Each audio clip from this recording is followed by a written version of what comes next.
Migrant workers have been majorly affected by the coronavirus. Currently, they are not able to access any of the government packages designed to support local workers at a risk of unemployment. Calling on the Morrison government to change these restrictions is Director Matthew Kunkel from the Migrant Workers Centre based in Victoria. I think the challenge for us as a society is to find out a way to support these workers, to make sure that they don't go hungry and that they do have a place to call home. And the only way for that to happen is for the federal government to step in and make sure that all workers are provided with income support. In response to the pandemic, the federal government doubled its unemployment benefit, JobSeeker, to over $1,100 a fortnight. It also introduced JobKeeper, a temporary subsidy allowing eligible businesses to access $1,500 per fortnight for each employee on their books. However, temporary visa holders are excluded from both schemes. 1.1 million people in this country don't have any access to JobSeeker or JobKeeper. They don't have any access to any other form of payment either. And it's a real issue because we need to look after absolutely everybody. We need to make sure that no workers left behind in this process. Migrant workers are already in dangerous, demanding and dirty work. And they are the first to be thrown away. And we've seen that during this crisis with the government telling them just to go home. But the reality is that many of them can't even go home. Many of them, even if they wanted to, either don't have the money to go home or the borders to their countries are still shut because of this pandemic.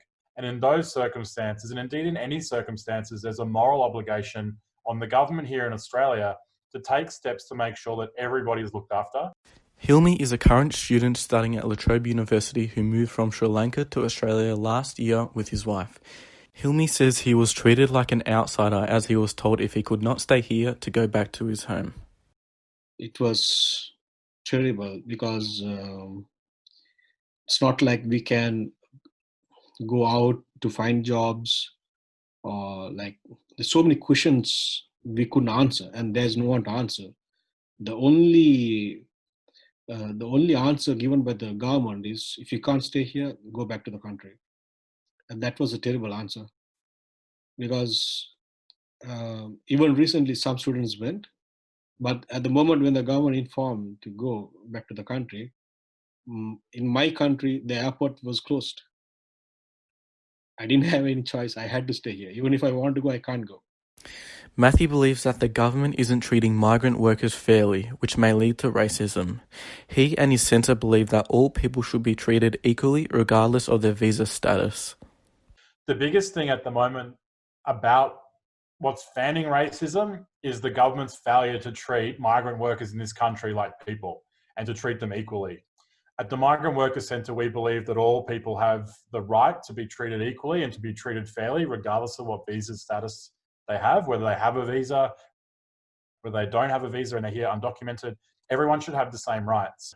Recently, it was revealed the government made a significant accounting error with the JobKeeper scheme, meaning it would cost around $60 billion less than it was originally forecasted. This has led to renewed calls from the Migrant Workers Centre and others for the eligibility criteria to be extended to include temporary visa holders. However, the government has so far ruled out any such changes.